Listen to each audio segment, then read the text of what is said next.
الحمد لله والصلاة والسلام على خير خلقه محمد وعلى آله وصحبه ومن والاه. جيشنا قاعدة هجدم قاعدة كمان هي القديم يترك على قديمه. قديم بقديمي خوي دمينيتو باشا بكوني خوي دمينيتو أو فرعك لقاعدة أصل بقاء ما كان على ما كان. هر فرعك لوي أو قاعدة لزور نموني بكرك أو رومان ناي بلام دتوانين نوشي بكينو بهندق نموني تر أو قاعدة زياتر باز دو دكاتن نموني أو قاعدة لهم كتابة قواعدية كان باز دو دكاتن أجر خانويك ئاوی بەناو تێپەڕی چەند ساڵە بۆ جیرانەکان دەڕۆیشت کابرا برێتن ئیدی لە مەولا من نالم ئاو بەیرەدا بڕوە ناتوانێت حەقی ئەوەی نییە مادەم ئاو بەناو ئەو خانیە یانە بەناو باخی ئەو دەڕوە لۆیەکە چکە چەند ساڵە وا ڕۆیشتێ حەقی منعی نییە باشە ئەو نمونە زیاتر دێنەوە لە ئەو مۆزوعی بڵێ ئاو بەناو باخەکەوی دەڕواتە بگاتە باخێکی تر لۆی نییە ڕێگری بکات مادەم کو هاتی هەروە بووە باشە شەرع ئەم باس چرا دەکەی بەڵێ یان کابرایەک دێ مەزرعەیەک دەکڕی عاردێک دەکڕی بیکاتە مەزرعە عاردەکەی 6 دۆنمە بەڵام لە 3 دۆنم کەتە ئەو بەرە 3 دۆنم کەتەوە بەرێ ڕێیەکیش بە ناوەڕاستیدا دەڕوە ئەو لۆی نییە برێم 6 دۆنمم کڕیە ڕێیەکەی دەگرم بە چاردەورێ من ڕێ دروست بی نا قەدیم وا هاتووە دەبی وا بڕوە لۆت نییە ڕێگری لە خەرچی بکەی باشە ئەو قاعیدەیان مەرزدار کرایە بە قاعیدەی دوای خۆی قاعیدەی دوای خۆی الضرر لا يكون قديما بەڵام ئەگەر ئەو شتێک کە لە کۆنەوە مایتەوە شتێک بوو زەرەری بە خەڵک دەگەیان نایبرێن مادەم هەروەها لێگەڕێن بە هەروابی مەسەلەن ئەمن عاردێکم هەیە ئاو لۆ عاردەکەی من دێ بەڵام ئەو ئاوە بە ڕێی خەڵک دادێن و ناو عاردەکەی من ڕێی خەڵکی هەموو کردتە کەندەران و ئیزعازی کردیە نایبرێم کاکە لە قەدیمەوە هەروە بۆ هەردەبی وابی خەڵکەکە لۆیان هەیە ئاوەکەم ڕێگری لێ بکەن یان وەرە مەسروفی لێ بکە مەزرایەکی وا دروست بکە خەڵک زەرەرمەند نەبی يعني أو قاعدة من هردا سيتوجه قاعدة الضرر يزال هر كاتك شتيك زرري بعامة دقيان دبلا ببردري باشا زرر بعامة بقيندري دبلا ببردريت أو دو قاعدة كوتاي هنا بقاعدة أصل بقاء ما كان على ما كان الأصل في الأشياء الإباحة أو أنا همو قاعدة كان مرتبط بن بيهيك دقينا قاعدة نوع موضوع نوع لقواعد فقهي أيش قاعدة عامة لقواعد فقهي دا قلت من قاعدة عامة كان الأمور بمقاصدها ونيا الضرر يزال اليقين لا يزول بالشك ونيا أو سي قاعدة عامة يشتر لقاعدة عامة كان من المشقة تجلب التيسير يعني سي المشقة تجلب التيسير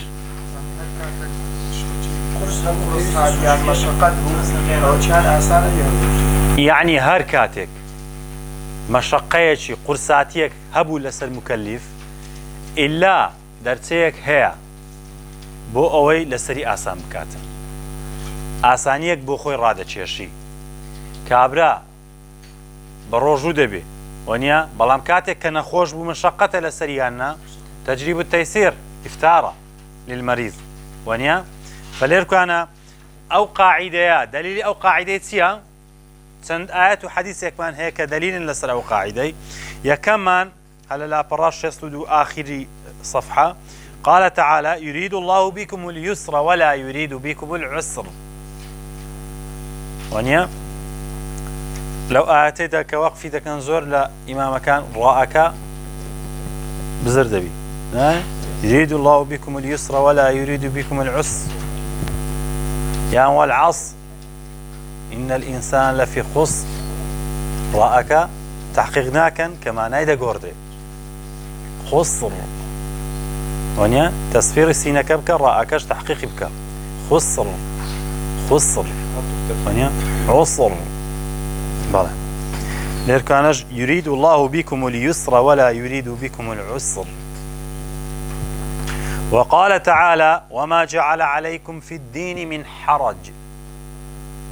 وانيا خواهي قوري آسان كاري لم قوده خواهي قوري ناوي أم قوتوشي إحراج بكا شتكتان بالكتان بخات السركة بيتان نكري. يريد الله أن يخفف عنكم وخلق الإنسان ضعيفا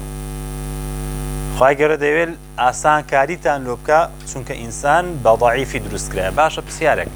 ليرة داري خلق الإنسان ضعيفا آيات يشترمان هي داري نا لا سر إنسان لسا خلق إنسان ولقد خلقنا الإنسان في أحسن تقويم اللي يدري أحسن تقويم اللي يدري ضعيفة أو أدوات تعارضا يعني نالقيك ظاهر التعارض بلى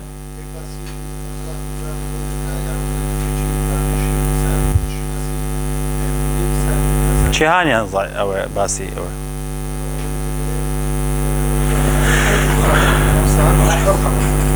ولقد خلقنا الإنسان في أحسن تقويم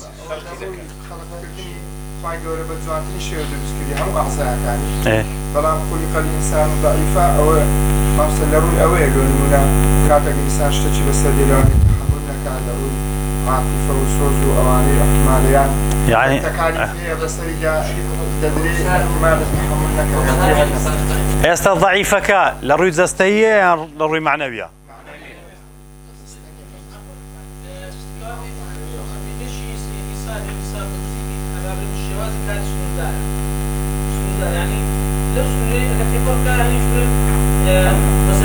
كاكا ما أحسأوينا لنا أودو آيات تعارض يانا أي كتشان دري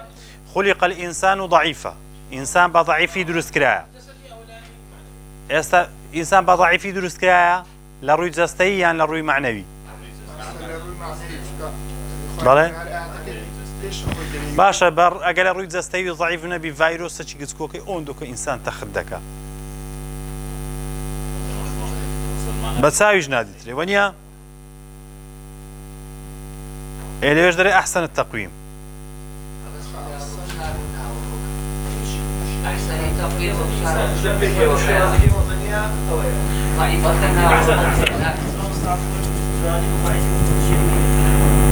تا أحسنت أو تا أحسن التقويم أحسن للشكل وش هناي بلام معناه وين كل أحسنك قوي بي همو أحسنك لروي شكل لوات زوانا بلام قوينية وانيا أحسن التقويم لهمو حيواناتك زوان ترى بلام لهميان بهسترنيا وانيا أويك دو دلين أحسن التقويم في خلق وخلق الإنسان ضعيفا في خلق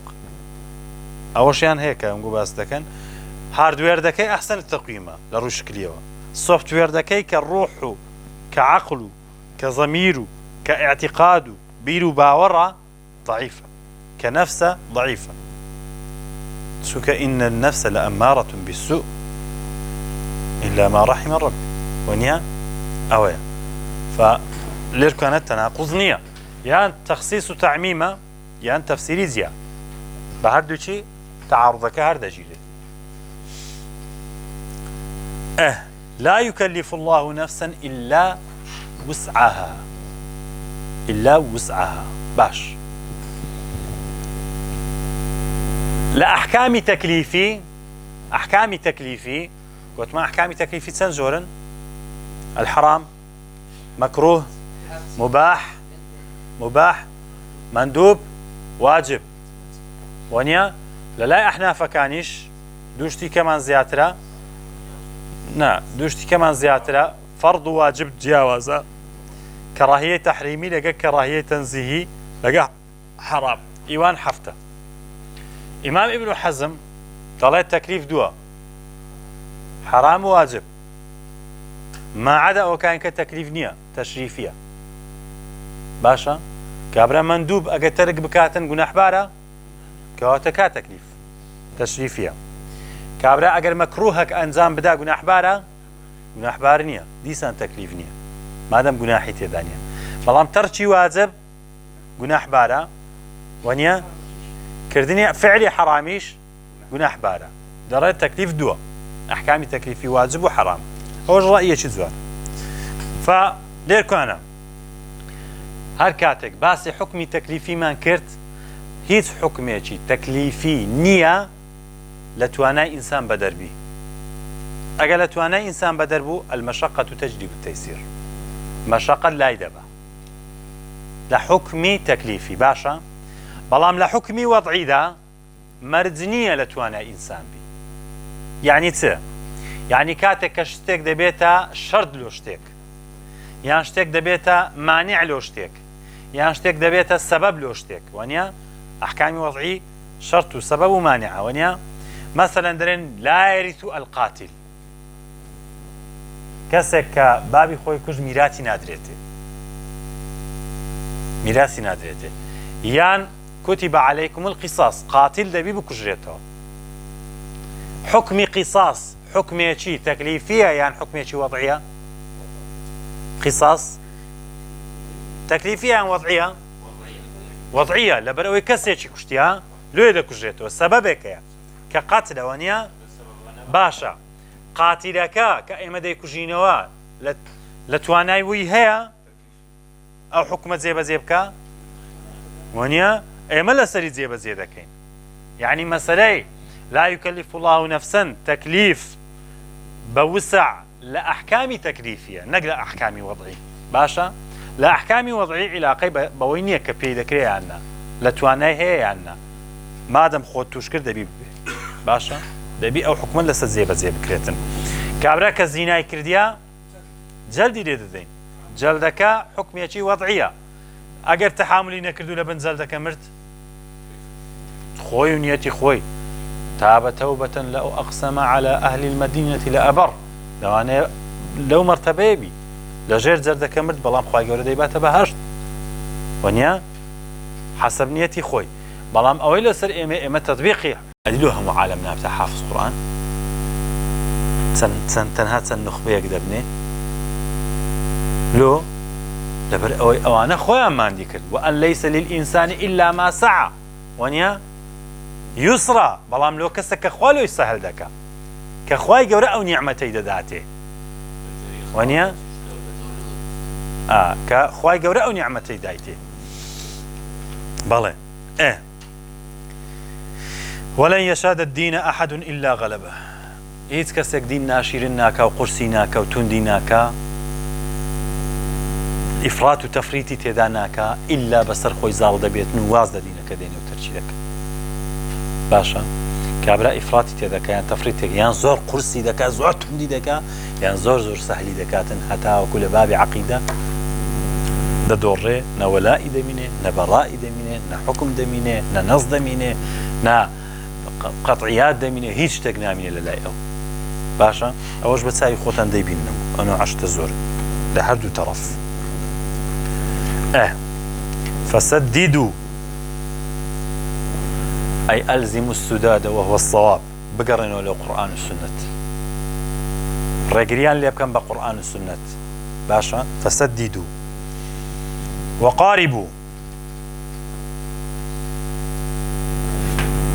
أجر نتان تواني أحسن شيء بكن أكمل شيء بكن تواوترين شد بكن قاربوا بقرنوا إلى الله ورسوله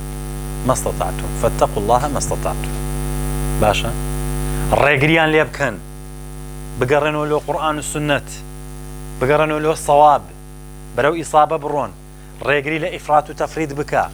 بلام أجنت واني بأكمل شيء بي فاتقوا الله ما استطعت ببيت وانا بقرنوا له لا إخوائي قولا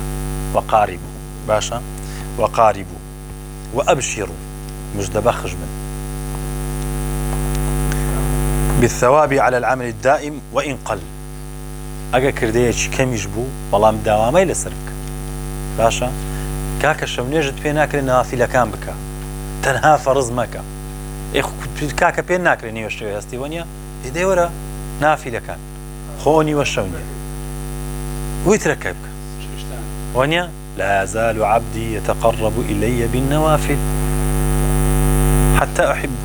تاوكو من خوش مني ونيا شون يجد بينك لنوافل بك وإن قل أجا كم يجبو واستعينوا بالغدو والروحة واستعينوا بالغدو والروحة يعني أي استعينوا على مداومة العبادة بإيقاعها في الأوقات المنشطة بالغدو والروحة أول النهار والروحة آخر النهار باش ايوه كردارك استعانة بكن بخواي قولا واعتصموا بحبل الله بقرن ولا إخواي قولا استعانة بخواي قولا بي للروجدة لبيانيان ولإيواران ووقت يتشتري بتنها قوتيا وقت كي ترجل حديثكي وشيء من الدلجة سير شيء من الدلجة بيش روش هلات بيش روش هلات بيش روش هلات كدلجة أو وقتك كمباركة لأمت ونيا بركة أمتي بلى بلى بيش بانكدان دلجة بيش بانكدان مهم أو دلجة روحة غدو أو وقتانا كدان دراينا وقتي بكوري أمة لسبي يعني داينا كإمامي أحمد تعليقي لسا أو حديثي كردية دري أو حديثة في أمان دري طالب العلم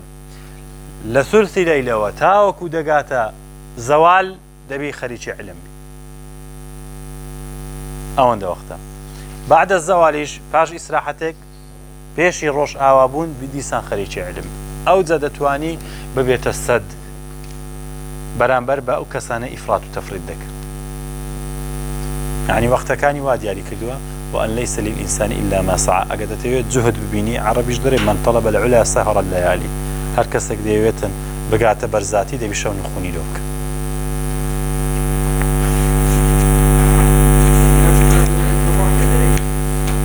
يعني لثلث الليل وإنسان دبي لا جهد بها تاوك ودقات مغرب الروجش أواه ما بس تيدا